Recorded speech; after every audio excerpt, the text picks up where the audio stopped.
Welcome back to the Good Day Academy. Di video kali ini kita akan membahas tentang different parts of sentence, beberapa bagian dari sebuah kalimat.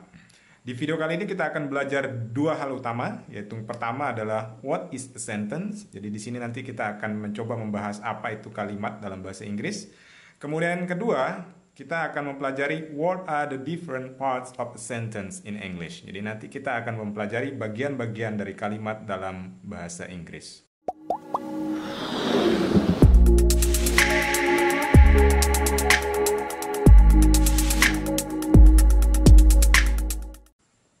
Oke, langsung saja kita ke pembahasan pertama, yaitu what is a sentence. Jadi kalau kita mengikuti definisinya, a sentence is a group of words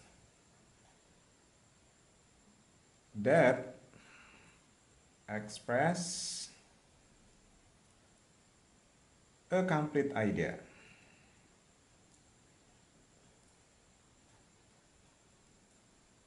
Okay.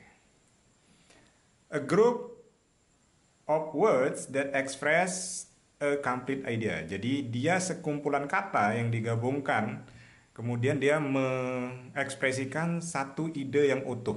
Artinya, kemudian kalau begitu, kalimat itu terdiri dari beberapa kata, kemudian yang paling penting di dalam satu kalimat itu ada satu ide yang utuh yang ingin disampaikan. Contoh sederhananya, misal, she feels sad. Okay. She feels sad. Ini adalah satu ide yang utuh. Yang ingin dia sampaikan adalah she feels sad. Jadi dia kemudian merasa sedih. Jadi itu ada satu informasi utuh yang ingin disampaikan oleh si pembuat kalimat kepada orang yang ingin dia perdengarkan kalimatnya. Oke, kemudian kita bisa memberikan contoh yang lain, ya. I like to swim. Oke, ini satu ide yang utuh juga, ya. Subjeknya adalah I, kemudian kata kerjanya adalah like. I like to swim. Jadi ada satu informasi utuh yang ingin disampaikan. Maka ini bisa kita kategorikan sebagai sebuah kalimat. Ali will quit his job. Ini juga ada satu informasi yang utuh yang ingin disampaikan ketika saya menulis kalimat itu, yakni bahwa Ali akan berhenti dari pekerjaannya. Jadi itu satu ide yang utuh karena informasinya jelas apa yang ingin kita sampaikan. Coba kita bandingkan dengan contoh yang di bawah ini. She gives me kemudian kita titik di sini. Oke. She ini subjeknya, kemudian gives ini adalah verbnya, me Jadi kita masih ada pertanyaan di sini. Dia memberikan saya apa? Berarti kan ini belum ada satu ide yang utuh yang ingin disampaikan. Informasinya tidak utuh. Maka ini tidak bisa kita kategorikan sebagai sebuah kalimat. Contoh yang lain, will build the house. Oke. Will build the house. Ini adalah kata kerjanya. Akan membangun rumah. Ini satu idenya juga belum ada. Kenapa? Karena kita masih bertanya, siapa kira-kira yang akan membangun rumahnya? Maka ini juga tidak bisa kita kategorikan sebagai sebuah kalimat karena informasinya belum utuh. Masih ada pertanyaan yang akan mengikuti. Ini kita butuh subjek, misal she, oke?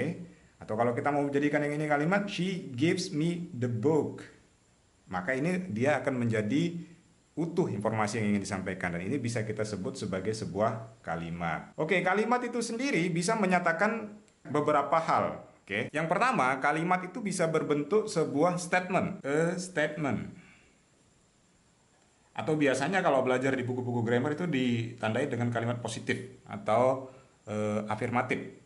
Nah, di sini you are tall misalkan ya. Kalau kita kasih example-nya you are tall.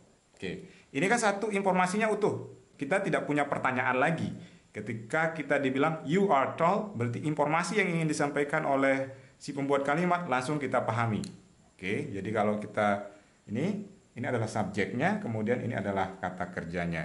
Jadi ini adalah sebuah statement, pernyataan. Kemudian selain pernyataan, kalimat itu juga bisa berbentuk sebuah pertanyaan. Misal, a questions ya. Contohnya, are you told? Kalau yang pertama ya, kalimat yang ini kita gunakan dia untuk ngasih tahu karena ini pernyataan. Sementara yang kedua, a questions, berarti ini kan kalimatnya pertanyaan. Jadi dua jenis ini ya, bisa statement, bisa a questions, bisa juga kita membuat sebuah order atau perintah. Oke. Tiga, an order. Misal nih, kalau kita kasih contoh ya, kayak be tall. Oke. Jadilah tinggi. Nah, ini kan sebuah perintah, order. Atau jenis keempat, bisa juga negatif statement. Oke. Kalau yang nomor satu, ini kan positif ya pernyataannya. Nah, kalau nomor 4 kita bisa buat dia juga jadi negatif. Contohnya, kita pakai yang ini saja. You are not tall. Oke. Sehingga di sini kita tambahkan not. Oke. Sehingga di sini yang nomor 4 dia memang masih menyatakan sebuah statement juga, sebuah pernyataan juga, tapi negatif karena ada not-nya. Jadi ini 4 pola kalimat ya, 4 jenis kalimat yang bisa kita pelajari dan mudah kita pahami. Karena memahami bagaimana membentuk sebuah statement, sebuah pertanyaan, sebuah order, sebuah negative statement ini sangat penting karena di bagian nanti ketika kita belajar dengan tenses, kita akan berhadapan dengan hal-hal seperti ini.